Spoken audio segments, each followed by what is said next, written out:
Hello and welcome, I'm Joshua Barnes and you're watching NewsX World. Let's first take a look at our top stories.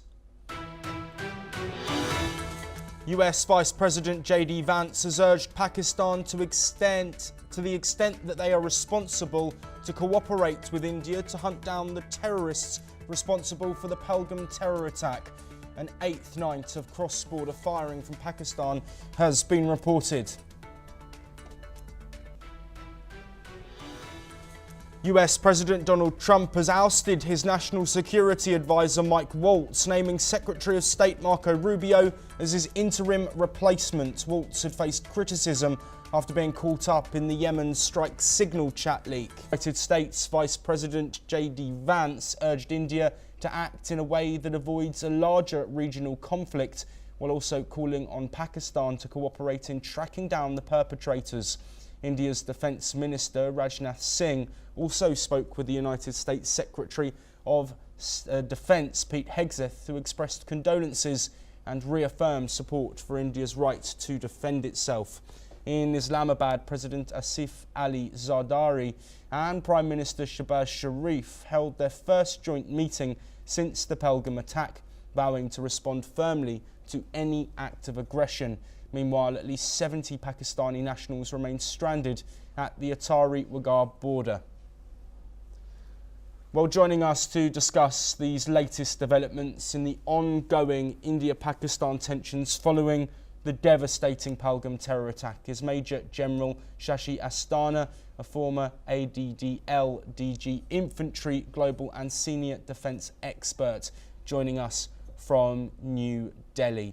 Major General, thank you ever so much for being here with us. We've had reports from the Indian military that Pakistan has once again broken the ceasefire of the line of control for an eighth consecutive night, with the Indian military saying that they have reacted in a proportionate manner. What is the significance of this military action over the line of control amid these heightening tensions? See, Pakistan not only has launched a dastardly terror attack, they are also hiking up firing on the line of control, and one of the aims of their firing is to infiltrate or exfiltrate terrorists and give cover fire to them.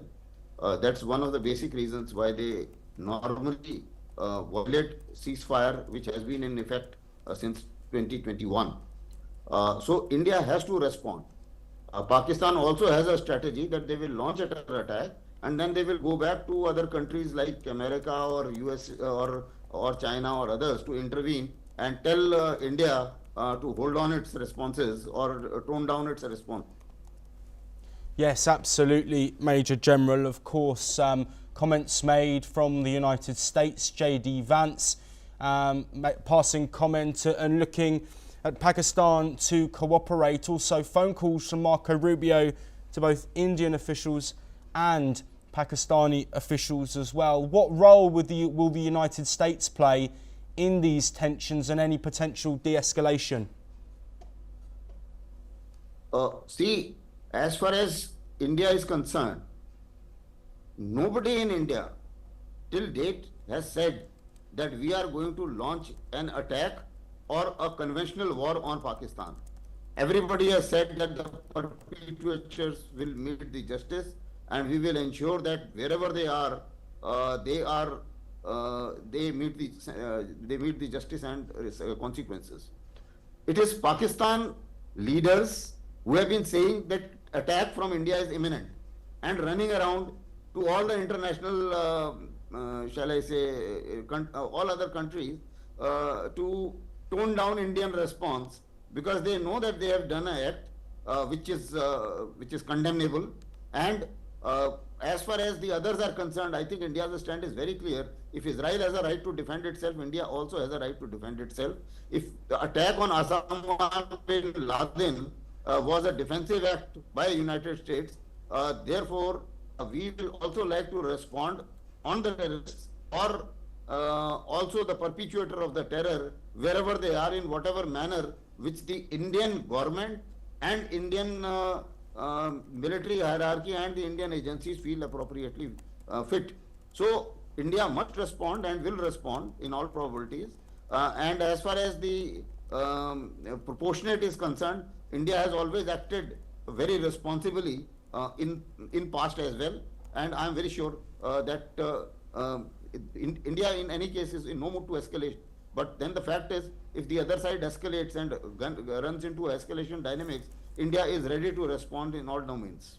Major General Shashi Asthana, thank you very much for joining us and providing your insight. We will, of course, be across all of the developments in the ongoing tensions following the devastating terror attack in Pahalgam on the 22nd of April. We move to North America now, and Mike Waltz, the outgoing NSA, responded to his removal on X, saying, "I'm honoured to continue serving President Trump and our nation." Trump has removed the National Security Advisor Mike Waltz and appointed Secretary of State Marco Rubio as his interim replacement, marking the first major shake-up of Trump's inner circle since taking office in January. In a social media post, Trump said he would nominate Waltz to serve as US Ambassador to the United Nations, praising his work on behalf of the country. Sources say the decision to remove Waltz followed internal criticism and a controversial March incident involving a signal chat discussing a US military strike in Yemen. Rubio will now hold both the roles of Secretary of State and National Security Advisor, a rare move last seen in the 1970s under Henry Kissinger. The change comes amid a wave of personnel changes within the National Security Council, including the departure of Waltz's deputy Alex Wong and over 20 other NSC staffers since April. Tensions have been rising with the NSC following a list of allegedly disloyal staff given to Trump by right-wing activist Laura Loomer, prompting a series of unexplained firings. Waltz's departure raises questions among allies in Europe and Asia who had seen him as a stabilising voice in the administration. The United Nations post to which Waltz has been nominated has been vacant since Trump withdrew his previous nominee, New York Republican Representative Elise Stefanik, to maintain votes in the House of Representatives. Well, joining us to discuss this big shake-up in Trump's top team is Ambassador Suresh Goel, a former diplomat, joining us from New Delhi. Ambassador Goel, thank you ever so much for being here with us today. Is this as simple as the signal chat leak and scandal has now been answered and Trump has laid that blame on Mike Waltz? Good afternoon. In fact, I was very surprised when Mike Waltz continued to be the NSA despite all the bloomers that he did in terms of not just the leak on the signal to a journalist, but also the way he was carrying out the policies of the USA, including in the Middle East. I would say some of them were not really, to my mind, the kind of policy, the kind of actions that the USA should have taken, given that they were already quite deeply engaged with Israel and what was happening in Gaza. So that was rather overstretching and also, in a sense, jeopardizing the marine connectivity through the Red Sea and the Gulf of Yemen, rather than easing the situation. So in that sense, Mike Waltz going from the NSS post, it was long overdue to my mind, and it is just that it has happened now. Yes. Yes, Ambassador Goel. Of course, there have been firings within the department, which the people who've been fired have called out against, saying that they wanted an investigation following this signal chat leak. Is there a question to be answered by the Trump administration as to why this movement, at least in designation for Mike Waltz, happened so late? We know that this chat leak was in March and we're now in May. So what do you think the reason is for that? But very difficult to guess. I suppose that President Trump was preoccupied with many other things, with many other executive orders. Economy is just one of them. The way it has gone, it has been going steeply down. The situation in Ukraine, the deal which has been announced today, So there were, I'm sure there were so many other commitments that this probably became rather less important as compared to the others. But it had to happen sooner or later. As far as firing of the other people in the National Security Secretariat is concerned, that's something very usual, not very common. When the big boss is going, there'll be some other smaller fries who will be actually taking the fall with him. I really wouldn't pay much attention to that really.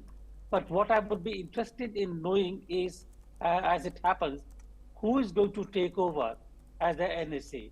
Because I'm quite certain that Rubio is not Henry Kissinger, and I don't think, given the work pressure, he will be able to continue as both the State Secretary and the NSA.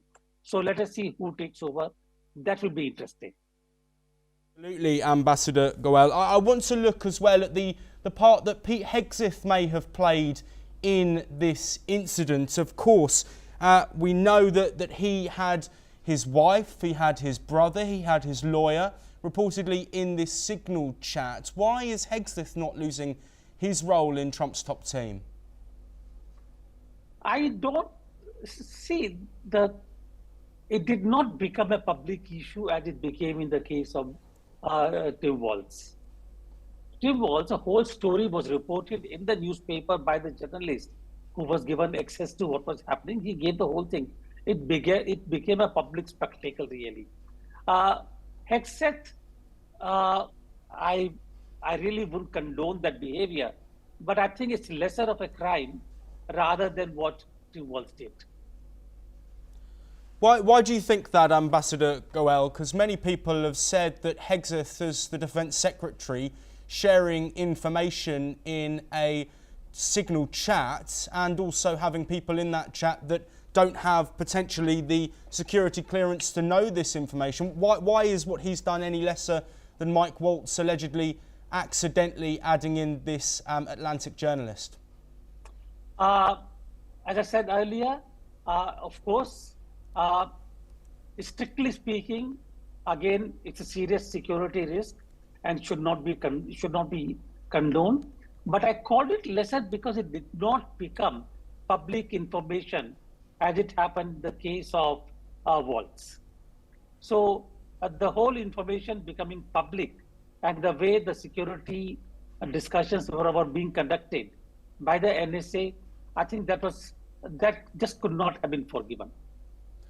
Ambassador Goel, I'd like to look now at Marco Rubio, who will become the first person to have this National Security Advisor role and Secretary of State since the 1970s. How do you think Marco Rubio will be able to balance these two extremely important positions, given the extent of the geopolitical instability?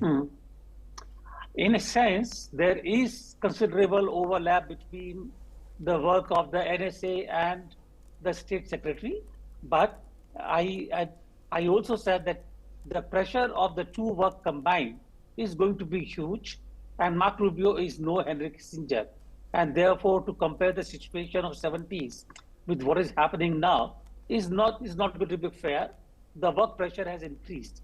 Sooner or later, there will have to be a new NSA, and it will be interesting to see who takes over the position, because in a sense, NSA and the Secretary of State are the two most important pillars of the foreign policy and the strategic positioning of a country, and a country particularly like the USA, which is one of the most important top power in the world. Yes, Ambassador Goel, we of course have just had Trump's 100 days in office, a big celebration where he was commending the work that he'd done, calling it historic, also celebrating his work on immigration and other key areas. How embarrassing is this incident and this removal of a member of his top team, given those messages that he's continued to say regarding the strength of his second term so far? Very embarrassing, very, very embarrassing. As I said before, already it's not something that that shows the Trump government in good light. Nothing to do with the immigration, but the fact is that to have one of the government floundering from one bloomer to the other is not going to really stand in good stead for Trump. But I think Trump has taken a good decision by asking Waltz to go. But to give him the position as a UN ambassador is something that I don't know how it is going to go down with people. But ambassador to the United Nations is really not such a great shape. So it will be as it is, yeah. Absolutely. And Ambassador Gold, to end our discussion, the European Union and European nations' thoughts, as we mentioned in the read earlier, that Waltz was a sort of anchor to the Trump administration's policies. We know that he has also been hawkish on his foreign policy with Russia, China, Iran. Given the divide that we're seeing that is growing between Western nations and other powers, how significant will this move be to the wider world and the US foreign policy? You mean making Rubio both the NSA and the State Secretary? Yes, and removing Yeah. Waltz, who is looked at by other world leaders as a strong figure within that administration. I think it's a very temporary kind of a positioning, really. I don't think Rubio can really do justice to both the job, and therefore we will need to wait and see who comes in. That will be the moment to really work on where Trump is positioning his foreign policy and the strategic positions. Ambassador Suresh Goel, thank you ever so much for joining us. Of course, the fallout from this major shake-up in Trump's top team will continue, and we will be here to bring you all of those updates. Staying with the United States, and after months of tense negotiations, the US and Ukraine signed a deal that is expected to give Washington access to the country's critical minerals and other natural resources. Reportedly, it is an agreement Kyiv hopes will secure long-term support for its defence against Russia. Ukrainian President Volodymyr Zelensky has said that the minerals deal with the United States offers equal benefits for both sides. This comes after Russia criticised the mineral deal and mockingly praised Trump for striking a deal with a country that it says will soon disappear. Russian Secretary Council Deputy Chairman Dmitry Medvedev stated that Trump has finally pressured the Kyiv regime to pay for US aid with mineral resources, and now that Ukraine is about to disappear, it will have to use its national wealth to pay for military supplies. Meanwhile, Russia launched a large-scale drone attack on the central industrial city of Zaporizhia and wounded reportedly 29 people, according to the regional governor Ivan Fedorov. He also stated that Russian forces had made at least 10 strikes on the city, damaging private homes, tens of high-rise apartment buildings, educational institutions and infrastructure sites. Moving on now, and China says the US must correct its wrong practices and cancel unilateral tariffs if it wants serious trade talks. The Commerce Ministry sharp statement follows President Trump's 245% tariffs on Chinese goods, which Beijing calls coercive. Officials in Beijing say they're open to talks, but only if Washington shows sincerity and takes concrete action. They accuse the US of seeking talks while escalating pressure behind the scenes. State media insists the US is more desperate to resolve the trade war, but both sides are using vague language to avoid looking weak. Experts call it the game of chicken between Trump and President Xi, with both leaders eyeing de-escalation but refusing to appear soft.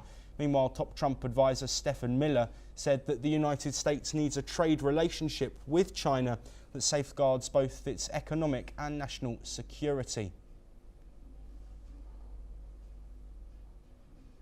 On the other hand, Japan's envoy says talks with the US have been frank and constructive, with further rounds scheduled in mid-May. Japan still faces sweeping tariffs on cars and steel.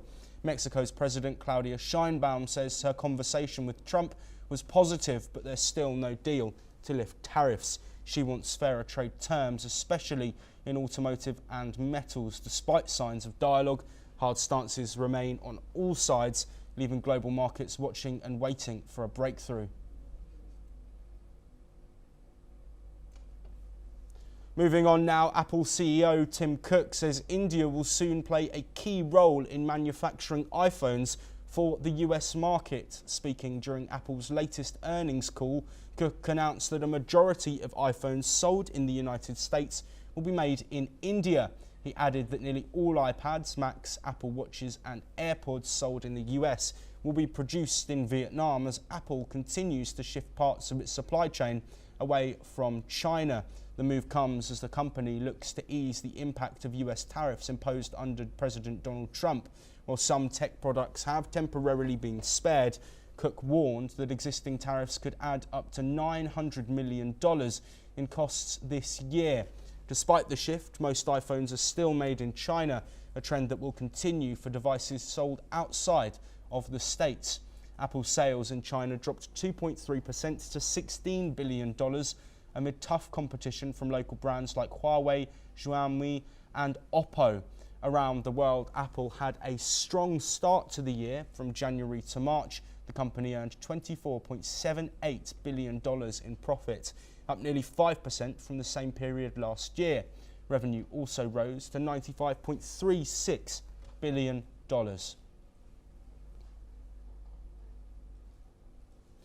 The United States has confirmed meeting Syria's top diplomat and called on the country's interim authorities to take action on sectarianism as violence flares against the Druze minority. Syrian Foreign Minister Assad al-Shaibani last Friday raised his country's flag at the UN headquarters, marking a new chapter after the December overthrow of longtime ruler Bashar al-Assad. State Department spokeswoman Tammy Bruce confirmed that US representatives met the Syrian delegation in New York on Tuesday and that the US urged the Syrian authorities to choose policies that reinforce stability.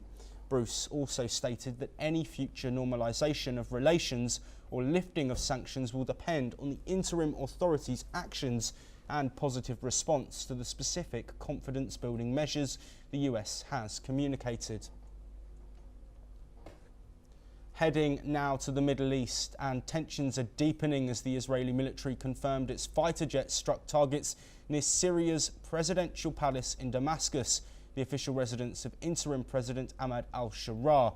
The Israel Defense Force says the strike hit adjacent to the area of the palace but provided no further details. A pro-government Syrian outlet reports the blast occurred near the People's Palace, perched on a hilltop overlooking the capital. The airstrike comes just days after deadly clashes erupted between pro-Syrian regime forces and Druze fighters in villages south of Damascus, an area home to Syria's Druze minority. Dozens were reported killed or wounded in the unrest. Israel has repeatedly warned Damascus not to deploy troops near Druze-inhabited areas, vowing to protect the community from threats amid Syria's ongoing post-Assad chaos. That is all that we have time for, but we will continue to bring you more of the latest breaking news from across the world.